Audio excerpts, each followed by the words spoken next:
All right, let's do this. You know the drill.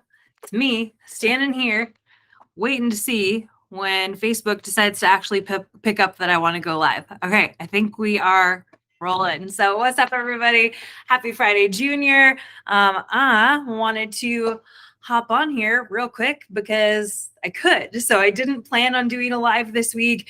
I was traveling last week, Saturday through yesterday, got home to my house after 8 o'clock last night, and then hopped on another flight today at noon. So I was in Mexico this past week. Today I am in San Jose today through Monday, and then I'll be home for a little bit over a week, and then we're going to the Bahamas for another 50th birthday. Why is everybody having their 50th birthday at the same time? I don't know, but it is sure awesome to be included in these things. So if you're watching this live, I would love for you to say live, like just write it in the comments there. If you're watching the replay, type replay. You guys, I have like no brain cells right now. I'm so fucking tired. But anyways, I appreciate you hopping on here and checking in. The whole theme that I wanted to share this week, like in my content stuff, was really about travel and everything, simply because that's what I'm doing. And I feel like it's really, really helpful when you guys can relate to the things that I'm doing in real life. So again, if you're watching this, can you like it? Can you comment that you're watching it live or that you are watching the replay? Just to let me know, like, okay, somebody actually saw the title of this and it was something that was intriguing to them. So anyways, when I'm traveling, I am very much somebody who doesn't necessarily thrive. Me being thrown out of my routines and my normal environment and everything is super, super hard for me because I'm someone who is very much an all or nothing person. I am somebody who wants to give 100% to everything. It's like, if I can't do it all, then I'm not going to do it at all. At least that used to be me, you guys. And it has felt so great to break free from that mentality over the past couple of years and to just understand that what I do most of the time is what helps me to be overall successful with feeling great most of the time and looking okay most of the time, right? I'm not going to say I look great, I look fucking amazing, but I feel good in my body. I feel confident with the body that I have built and that I'm creating. And I just feel good most of the time because I do things that support that. And so I travel a ton, you guys. I have become a bit of a professional when it comes to traveling and figuring out what you got to do to be successful.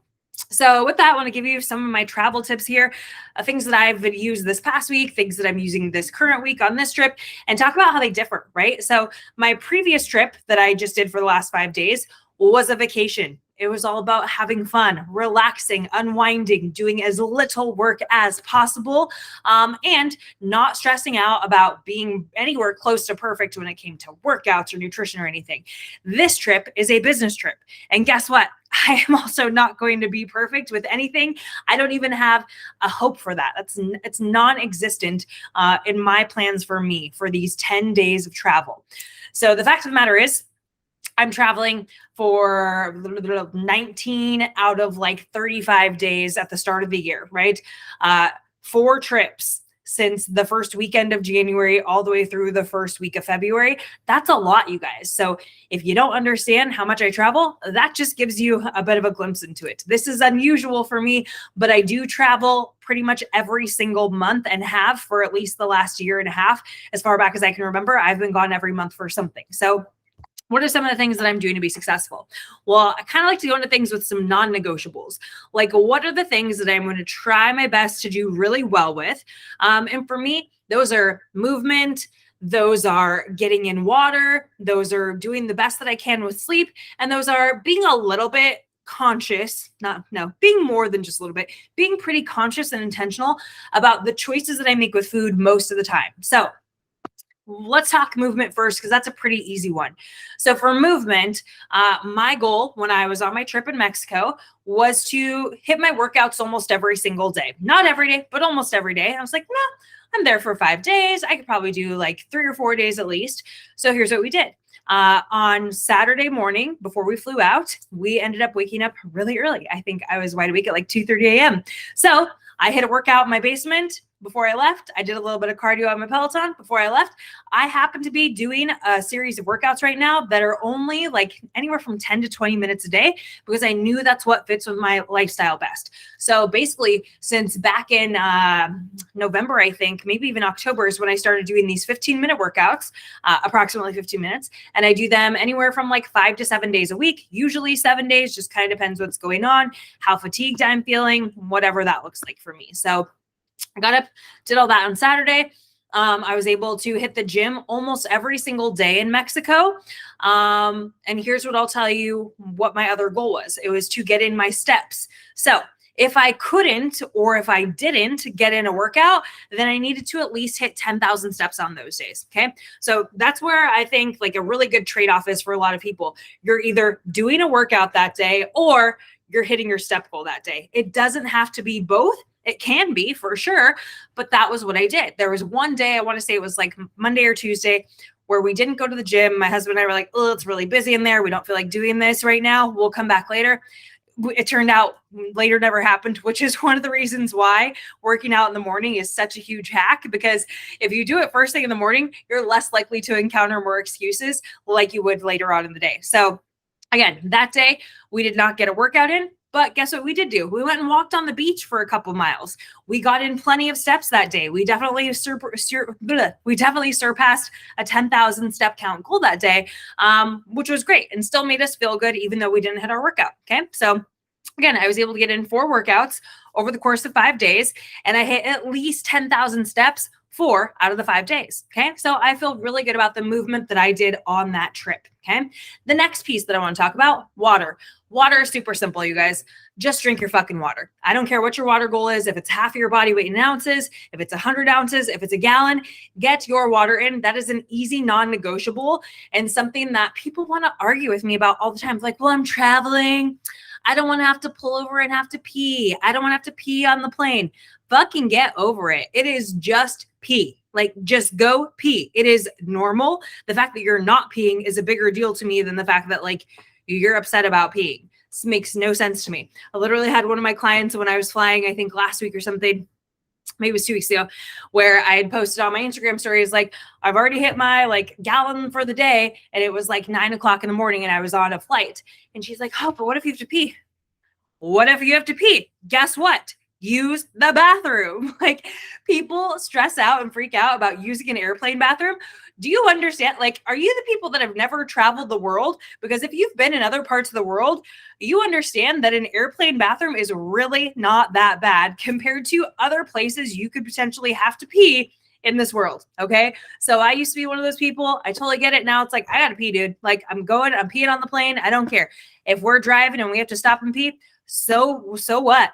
So be it. Get up and fucking pee, get some steps in, move your body. Your body is not meant to sit for that long on a road trip or on a flight. So get up and walk to the bathroom and pee. Okay. So we got movement, we got water. The next thing is sleep. Sleep can be so hit or miss, but one of the ways that I was able to like have really good sleep on this trip is because I wasn't drinking, you guys. Like, I just simply said, I am not drinking very much on this trip. What's up, Krista? Thanks for saying, hey, girl. I'm so happy you're here. But what happened was the first day that we go on these trips is usually the day that we do end up getting like the drunkest. And that's what happened. On day 1, Saturday, we got into Cabo a little bit after 11. I believe we were at our resort shortly after noon. I think I had 5 cocktails that day, the entire day. Right. So that's noon all the way to whenever we went to bed that night, which was probably pretty early, probably 8, 9, 10, something like that. What's up, Sarah? Thanks for being here, girl. So we had the most cocktails on day 1. I believe, again, it was like 5 cocktails and maybe 1 shot. After that, second day, guess how many alcoholic beverages I had at an all-inclusive resort? 0. I had 0 drinks. It is possible to go and drink 0 alcohol, you guys. The next day, I believe I had 1 drink and 1 shot. The next day, I believe I had 1 drink. The last day, I believe I had 1 drink. Like, it just was not necessary. I used to approach these situations, you guys, thinking like, I have to get my money's worth. I have to eat all the food. I have to drink all the drinks. Like, I paid for this. And guess what? I paid for it afterwards, because I would come home. My clothes would be fit and tight. I'd feel absolutely disgusting. The only thing that was saving me was the fact that I had a tan. Like, that's the only thing that made me look not completely disgusting to myself. It's like, well, at least I have a tan. Like, I look absolutely disgusting. My clothes are way tight. I am so uncomfortable because I ate way too much food and I drank way too much alcohol, but I'm tan, right? And so on this trip, I didn't step on a scale when I got home. I'm not going to lie, because I just didn't even want to deal with it. I'm like, whatever. I'm going to give myself a couple of weeks to maybe I'll weigh myself before I go to the Bahamas.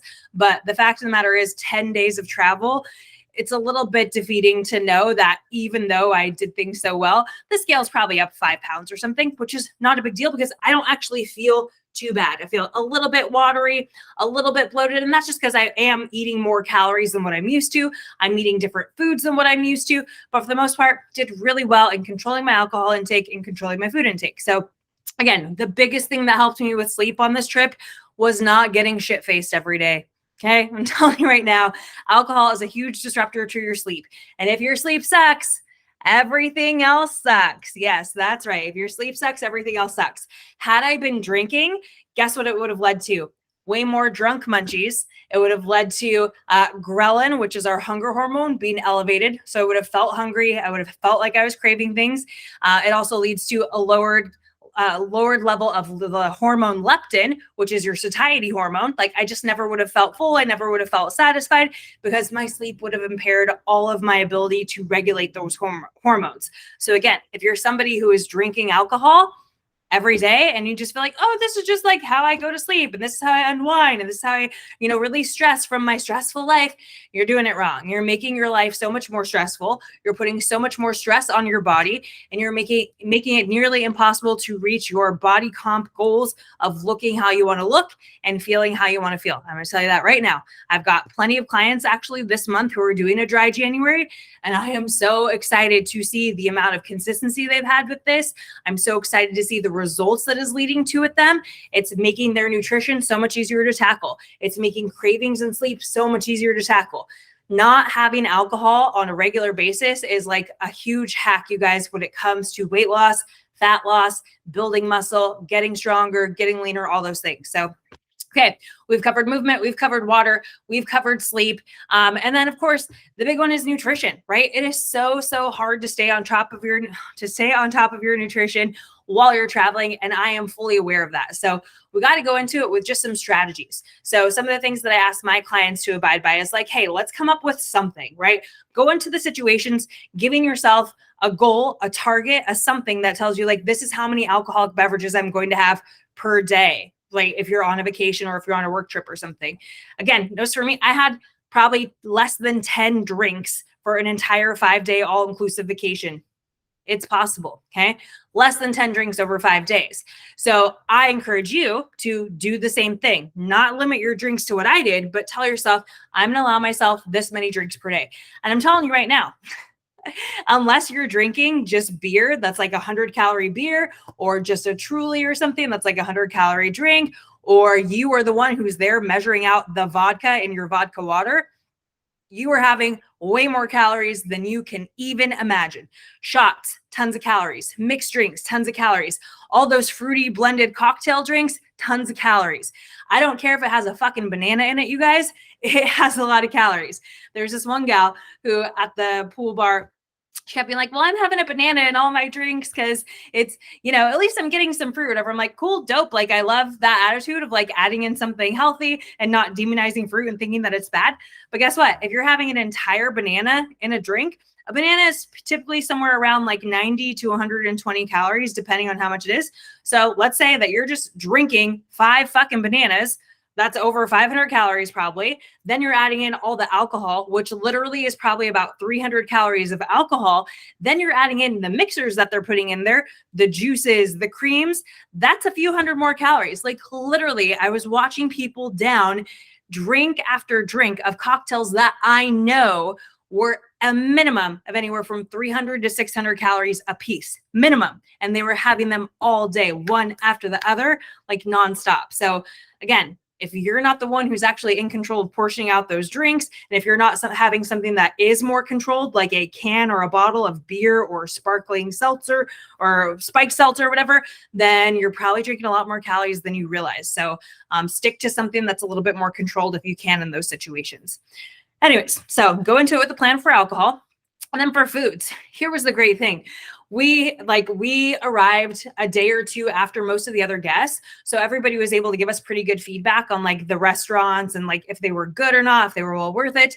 Well, the first day, Kyle and I had breakfast at the Sky Club before we left town. We just had like some egg stuff, some different fruits. Basically, I was just keeping it simple with proteins and plants. So a lot of the plants just happen to be fruit, and it's usually like melons. So it's typically like I'll have some pineapple, I'll have some cantaloupe, I'll have the little egg omelet, I'll have the hard-boiled egg whites. I just ditch the yolks on the eggs, not because yolks are bad, but because I'm like, I don't need the extra calories because I want to save the calories for something better. And I do know I need a lot of the protein. So I'm going to load up with as many egg whites as I can because they always have hard-boiled eggs there. So did that. And then we ended up like not eating lunch or anything, which again is one of the reasons I end up getting a little bit tipsy on the first day is because I drank the most drinks the entire trip that day. And I only had breakfast. I don't think I had anything after that until we went to dinner after I took a nap. We were at the Italian restaurant on the property. So went to the salad bar, got I believe I had two big ass salads that I made from the salad bar. So I was just loading up on the greens. So arugula, spinach, spring mix, tomatoes, cucumbers, right? So that's the thing. Like start with getting yourself a big old plate of plants if you possibly can. Can you make yourself a big ass salad? And yes, I have zero qualms about being like, yep, I'm having two fucking big salads. So what? Like what I'm having is a fraction of the calories compared to the people who are having the pizza and the cheese bread and the fries and the onion rings, like all of that shit, right? Whereas mine is real food. These are real whole foods, single ingredient foods. I'm just making myself a big ass salad and then finding whatever protein options they had on hand. So I want to say they may have had like some chicken, some salmon, whatever. That's what I did. I did just a little like balsamic vinegar as sort of my dressing. And then for dinner, I believe I had like some ravioli, which was pretty delicious from what I recall, with seafood. Okay. So the first night was probably one of my more heavy meals, if you will.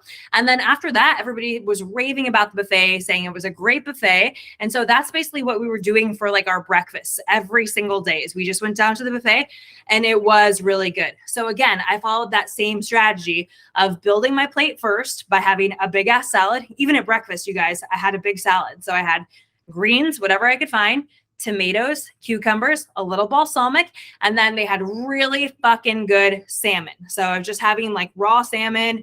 And then I went up and would get an omelet and then some more cantaloupe and pineapple. And that's basically what I did every day for breakfast. I had 2 plates at breakfast.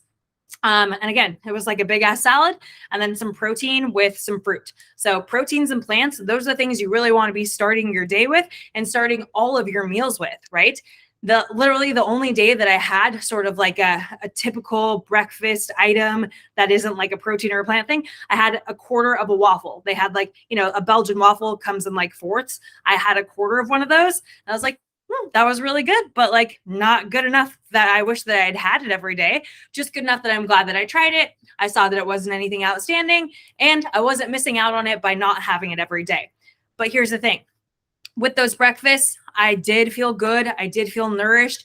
I didn't feel like I was starving by the time it was time for the next meal to roll around because I wasn't feeding myself a bunch of empty calories that just sort of ran right through me and didn't leave me feeling full and satisfied. And that tends to be the problem if we're just having like carbohydrates, like bagels and toast and pancakes and waffles and stuff. If we're just having those, our body just doesn't feel as full. So how can you leave yourself feeling more full after these meals, feeling more satiated and satisfied? Proteins and plants, and then add on those extra things after you've filled yourself up with that. And you're like, like maybe I want to try something else. Maybe I want to try an English muffin or a bagel or whatever. And you'll probably see that you don't really have much room for that food item. You might have a few bites of it. Great. You got to taste it and see that. Cool. Like there's nothing wrong with having these things, but I'm full and satisfied off of these, like, if you will, like quote unquote, healthier food items. So that's what I did for breakfast. That's basically the same thing I did for lunch was just, hey, what's a protein source? What's a plant source? And I usually had 2 plates at each of those meals. Like I said, it was like a lot of food because mixed greens, They take up a lot of space. I know what measuring out 85 grams of spinach or spring mix or romaine lettuce looks like because I measure that out for salads almost every single day at home. So I know I was probably having about 85 grams of those greens, which guess what is 20 calories. So it's a big plate, but it's 20 calories plus some cucumbers, plus some tomatoes. Oh, we're looking at another like 50 calories. And then I add on the protein options. My plates, I guarantee you, the 2 plates that I would eat at each of those meals was less than what most other people were drinking for a meal, and less than what most other people were definitely eating in just 1 plate at each of those meals. So that was my strategy throughout the day. And then dinner, I was a little bit more flexible, right? Like adding in something a little bit more satisfying. Like we went to the office one night, had some lobster tacos, had some calamari, had some fajitas. And again, even with those fajitas, I had 1 tortilla and then the rest, I just ate the protein. And so the chicken and shrimp and beef and the peppers and onions. And that was good enough. I didn't need more of the tortillas. And then another night we had the Japanese place at the resort. And so it's good because when you go to these like restaurants at the resorts, they typically do give you smaller portion sizes, which is really eye-opening for a lot of us Americans that I think are used to having these huge serving sizes, these huge portions at restaurants. Like, you know fully well, sorry, Krista, that I'm making you hungry. You know fully well that when we go out to restaurants, oftentimes the meal that they bring out, we could split with one other person easily, or we could split into 2 meals that we can have, one today and one tomorrow, and we would be just fine, and it would be plenty of calories, and it would be plenty filling. So keep that in mind, that when you go to these resorts, those portions that they bring you, they're typically a much better portion size for you. So just be aware of that. But anyways, so that's kind of how I navigated things on vacation. Protein and plants at every meal, made sure that I was feeling full and satisfied after my meals, made sure that if there was something I was craving, like a waffle or something, that I allowed myself to have it and see, was it good? Okay. If not, great. I'm glad I tried it. I didn't force myself to finish things. I wasn't trying to be a member of the Clean Plate Club.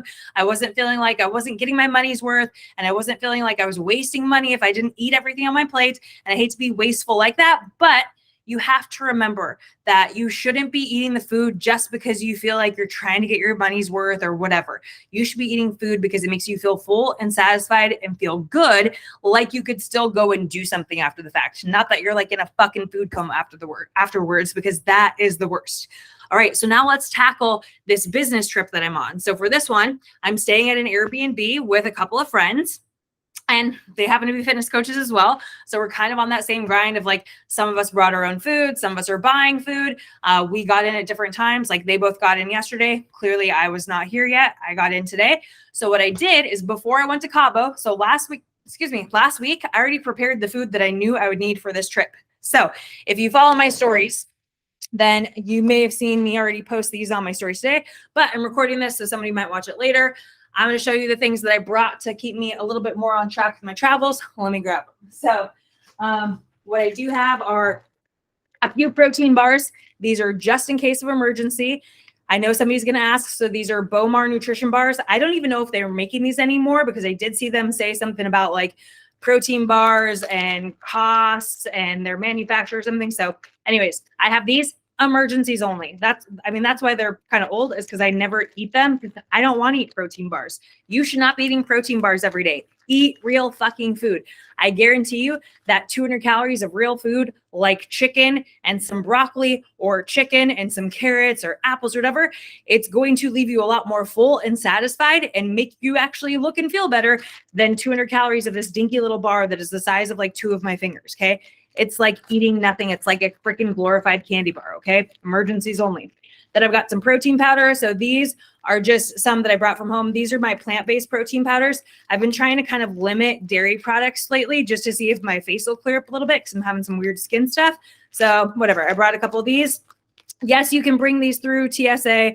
No, they're not going to think it's fucking cocaine. You can take powders for your supplements and stuff through TSA, you guys. And then I have a few other ones that are just the sample packs. So again, these are Bowmar Nutrition. They do have sample packs of a lot of their protein powders. You can buy those on their website. And then I do have another one of these is their vegan line of protein powders. So it's not whey.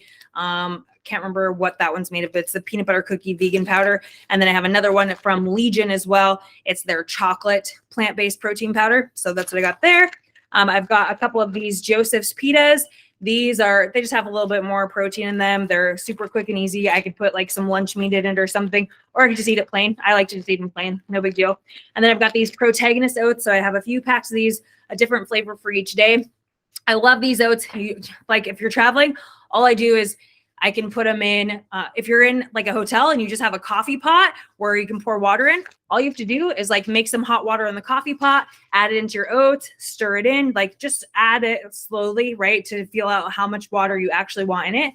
But if I'm in an Airbnb, so I'll just put it in a bowl with some hot water, stir it in until it's I'll microwave it actually. I'll stir it in until it's the consistency I want. Then I'll microwave it. Super easy and simple. So these are a plant-based option. They're a plant-based protein powder. There's about 30 grams of protein in each of them and somewhere around like 8 grams of fiber in each of these and a bunch of different flavors. I like them. Again, they are the Protagonist and they actually just changed the name. It's called Meal One and it's from Creatures of Habit. Creatures spelled with a K. If you DM me, I can probably find you a promo code for a discount on them. So anyways, Creatures of Habit, these Protagonist or Meal One oats. So those are my breakfasts for every day as the oats. And then the protein powders are just to have on hand. So are the protein bars. Those are kind of emergencies only.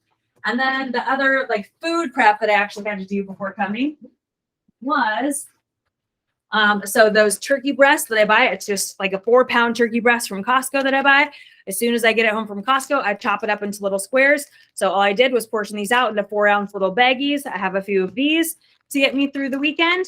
And I grilled up on the Traeger a bunch of chicken thighs, just like I do every week. And all I did was freeze these, you guys. So I portioned out 100 grams of cooked chicken thighs, 4 ounces of my turkey. Don't ask me why. Those are just the portion sizes that I want for myself. You probably need more because you probably don't need as much protein as me. I eat a lot of fucking protein. I guarantee I eat more than everybody on here. So that's what I did for these. You probably would need closer to like 6 ounces of turkey and probably like 150 grams of cooked chicken thigh, simply because, again, most of you are not eating nearly enough protein, and I have zero problems eating a lot of protein. So anyways, I have these all portioned out in little baggies for myself to just grab and go. I'll literally snack on these in an Uber, at a meeting, whatever. I do not give a shit. I don't care if anybody has anything to say about my food. It's because they're jealous, okay? So anyways, froze these. And then I also made a bunch of batches of protein pancakes. So if you are somebody who's aware of my protein pancake in a mug, protein pancake in a mug, protein pancake bowl, whatever I fucking called it. I got it from my girl, Nicole. I just use that exact same recipe, except I make him into actual pancakes when I'm traveling. So there's like 4 pancakes in each of these. Delicious. It's like Kodiak pancake mix, puree pumpkin, a little bit of water, half a serving of protein powder, a little bit of baking powder, and some chocolate chips. And again, the recipe, I can like tag you on the reel that I have it on, but these are super simple. So I made like 6 packs of them before I left, froze them. I brought 5 for myself because I'm gone for 5 days. I left 1 for my husband. He's like, oh, I'm going to have some pancakes. I'm like, you get 1. I am gone. You can fucking make them at home. You can make yourself a pancake bowl at home. I am on the road. I need food that I can bring with me. So I ate one of these when I was on the plane today. They are so good, you guys. And then I also brought 4 protein shakes. So I bring these Fairlife shakes, and I brought 1 thing of liquid egg whites. So these are just the egg whites from Costco. You can bring all of these through TSA in your carry-on bag, you guys, as long as they are frozen solid. So again, I threw these in the freezer before I left town last week, pulled them out today right before getting in the car. It's like an hour before I get through security. By the time I've left my house, they're still frozen solid. So all I do is I take them out of my carry-on bag. I put them in the bin.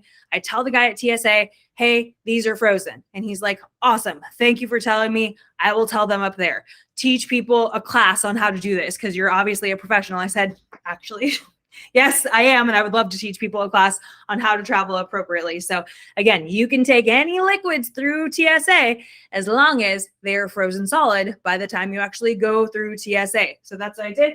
4 protein shakes, 1 thing of egg whites. And then I don't have room to bring everything, and I'm not going to bring everything with me. So tonight I went out or this afternoon I went out and walked. I went and grabbed myself some dinner, and then I walked over to Whole Foods. And so I was able to get in a bunch of steps. So I'm at over 18,000 steps for the day. Woo, go me. But I grabbed some fresh produce because obviously that's just not going to travel quite as well, because I wanted berries and stuff, and those would just get like beat up in my bag. So I grabbed some blueberries and some raspberries so I can throw these in with my Protagonist oats in the morning. I can even scramble up some egg whites and throw them in there as well. So this will give me more fiber, more plants. Remember, protein plants at every meal. And if I throw in the egg whites, that'll give me more. Remember, there's already 30 grams of protein in those oats alone. If I add in just 2 servings of egg whites, which is 92 grams, that's going to give me 10 more grams of protein. So I can have easily a 40 grams of protein breakfast while traveling. So simple. And then I bought a bag of baby carrots because I love me some fucking baby carrots, and they're a great source of fiber and just super easy to like snack on. You don't have to do anything fancy with them, right? I want to say it was like maybe 3 grams of fiber and 85 grams of carrots. So yeah, that's what I got. Oh, and then also while I was at Whole Foods, had to pick up a gallon of water because it's just easier for me to track my water if I just buy a gallon jug and drink from that all day throughout the day. So anyways, those are the travel tips and stuff that I've got. If you have any questions, if you have any comments, please leave a comment, leave the questions that you have. But I just love to show everybody how simple it can be to travel. Now remember, that stuff that I had, the frozen meat, the frozen pancakes, the food items that I did not buy at the grocery store, I just put them in my backpack. They literally went under the seat in front of me. No big deal, plenty of room. You can put all this stuff in your carry-on. Promise you, nothing bad's gonna happen. Just make sure that you're like protective so that nothing spills out or whatever and causes a mess. But yeah, you got to plan ahead, you guys. And here's the thing. If that doesn't work for you, if you're not able to travel with anything, can you do something like a grocery delivery or a grocery pickup, or go get groceries when you get to the place that you're going to? So obviously this means you want to go into the situation a little bit more planned ahead with knowing if you're staying at a hotel, do you have a microwave? Do you have a coffee pot maker? Like I said, remember just using the hot water to make those oats. Do you have a refrigerator? Ask yourself those things if you're staying at a hotel. Or if you're able to, stay at an Airbnb that actually has a kitchen so that and then make sure that it has all the things that you would need to be able to set yourself up for success. Not only is it going to be super helpful for you to be able to eat more similarly to how you do at home, therefore making sure that your digestion isn't off, because I know that happens with a lot of people when they're traveling. They end up just feeling like, oh my God, my stomach is playing numbers on me. Yeah, it's because you're eating a lot of shit. You're not eating the normal food that you typically eat. You're not eating your proteins and your plants and drinking your water and getting in your movement. You got to eat as similarly as possible as you do at home if you're already eating healthily at home. But also it's going to save you money, right? So like I just went out to dinner tonight by myself. I got a cup of soup and I got a veggie plate, which was fucking bomb, with some salmon. And it was like $50 fucking for me to have one meal. I didn't get alcohol or anything. Soup, veggies, salmon. It was like $50 by the time adding in the tip and shit, right? I go to Whole Foods. I buy carrots, raspberries, blueberries. Those are going to get me through the next few days. I had to buy a toothbrush because I'm an idiot and fucking forgot mine at home. About a gallon of water. And I spent $20-something on those things that are going to help me to eat normal food so I don't have to eat out and spend at least $50 at meals all throughout the day these next few days I'm out of town, right? Just imagine doing that 5 days in a row just for one meal. I will probably eat out 5 times. I'll probably eat out once a day for the next 5 days. And if I'm spending $250 for 5 meals, that's fucking outrageous. So again, bring food with you, buy groceries when you get there, set yourself up for success. I hope this was helpful.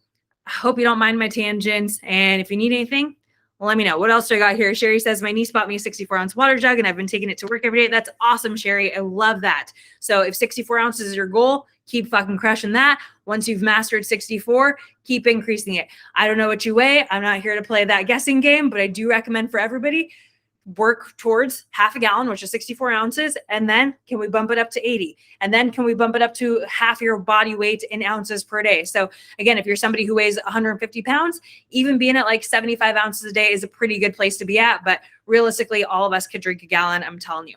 Sarah says, I give out more toothbrushes at my hotel than I ever thought I could. Most forgotten item. Dude, and I remember grabbing my toothbrush. Like, I have an electric toothbrush. I mean, my husband literally just pulled it off the charger for me. I had it in my hand with my hair towel, and I think I left them in my office when I was trying to pack up my computer and stuff. So I'm so pissed at myself because I even have my toothbrush charger, like, but I don't have the toothbrush. And then Krista says, thank you, love the tips. Awesome, girl. I appreciate that so much. So have a great rest of your night, you guys.